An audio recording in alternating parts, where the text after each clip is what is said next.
പ്രപഞ്ചം വിശാലവും അത്ഭുതകരവുമാണ്.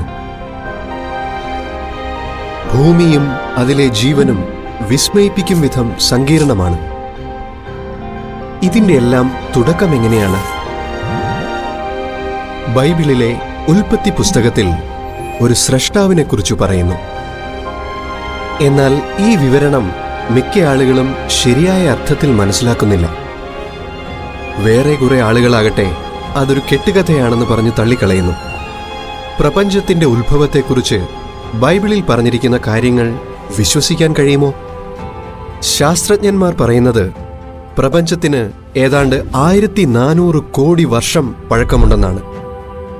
ഭൂമി ഉൾപ്പെടെയുള്ള ഈ മുഴുപ്രപഞ്ചത്തിനും ഒരു തുടക്കമുണ്ടെന്നല്ലേ ഇത് കാണിക്കുന്നത്? ബൈബിളും അത് സമ്മതിക്കുന്നു. ഉൽപ്പത്തി 1:1 ഇങ്ങനെ വായിക്കുന്നു: ആരംഭത്തിൽ ദൈവം ആകാശവും ഭൂമിയും സൃഷ്ടിച്ചു. എന്നാൽ ഈ പ്രപഞ്ചം എപ്പോൾ എങ്ങനെ ഉണ്ടായി എന്നല്ല ആ വിവരണം പറയുന്നത്.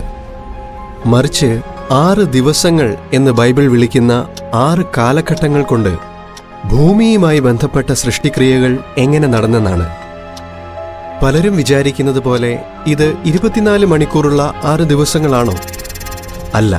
ഇവിടെ ദിവസം എന്ന് പരിഭാഷപ്പെടുത്തിയിരിക്കുന്ന എബ്രായ വാക്കിന് വ്യത്യസ്ത സമയദൈർഘ്യങ്ങളെ അർത്ഥമാക്കാൻ കഴിയും. 6 സൃഷ്ടി ദിവസങ്ങളെ പോലും ഉൽപ്പത്തി പുസ്തകം ചുരുക്കി 1 ദിവസം എന്ന് പറഞ്ഞിട്ടുണ്ട്.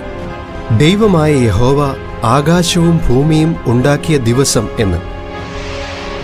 ഉൽപ്പത്തി 1-ാം അധ്യായത്തിൽ പറഞ്ഞിരിക്കുന്ന ഓരോ ദിവസവും ഒരു നീണ്ട കാലഘട്ടം തന്നെയായിരിക്കണം.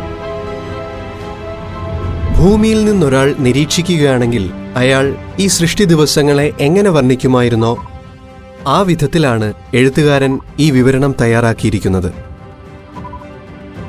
ഭൂമിയിൽ നിന്ന് നോക്കുന്ന ഒരാൾ ആ 6 കാലഘട്ടങ്ങളിൽ നടന്ന സംഭവങ്ങൾ അതേ ക്രമത്തിൽ കണ്ടേനെ. പ്രകാശം അന്തരീക്ഷത്തിലേക്ക് അരിച്ചിറങ്ങിയതോടെ പകലും രാത്രിയും വേർതിരിച്ചറിയാനായി. വെള്ളം ഭൂമിയെ മൂടിയിരുന്നു. അന്തരീക്ഷത്തിൽ നീരാവി നിറഞ്ഞിരുന്നു. പിന്നീട് ഈ മേഘപടലങ്ങൾ ഭൂമിയെ മൂടിയിരുന്ന വെള്ളത്തിൽ നിന്നുയർന്നപ്പോൾ അവയ്ക്കിടയിൽ ഒരു വിതാനം അഥവാ ആകാശം രൂപപ്പെട്ടു. പിന്നെ ജലനിരപ്പ് താഴ്ന്നപ്പോൾ ഉണങ്ങിയ നിലം കണ്ടു തുടങ്ങി. അവിടെ സസ്യങ്ങളുണ്ടായി. അന്തരീക്ഷം കൂടുതൽ തെളിഞ്ഞപ്പോൾ സൂര്യനും ചന്ദ്രനും ദൃശ്യമായി. പിന്നെ ദൈവം കടലിലെ ജീവജാലങ്ങളെയും പറവകളെയും സൃഷ്ടിച്ചു. സൃഷ്ടിക്രിയകളുടെ അവസാന ദിവസം ദൈവം കരജീവികളെയും മനുഷ്യനെയും സൃഷ്ടിച്ചു.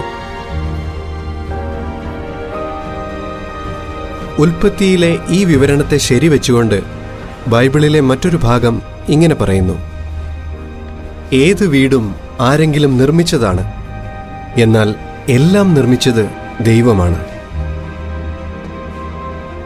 ബൈബിൾ ഒരു ശാസ്ത്രഗ്രന്ഥമല്ലെങ്കിലും സൃഷ്ടിയെക്കുറിച്ചുള്ള ഈ വിവരണം യുക്തിക്ക് നിരക്കുന്നതാണ്. ഇതുപോലെ പല പ്രധാനപ്പെട്ട ചോദ്യങ്ങൾക്കുമുള്ള യുക്തിസഹമായ ഉത്തരം ബൈബിളിലുണ്ട്. എന്തിനു വേണ്ടിയാണ് ഭൂമിയെ സൃഷ്ടിച്ചത്? ഈ ജീവിതത്തിന് ഒരു ഉദ്ദേശ്യമുണ്ടോ? ഭാവി എന്തായിത്തീരും? ഈ ചോദ്യങ്ങൾക്ക് ബൈബിളിന്റെ ഉത്തരമറിയാൻ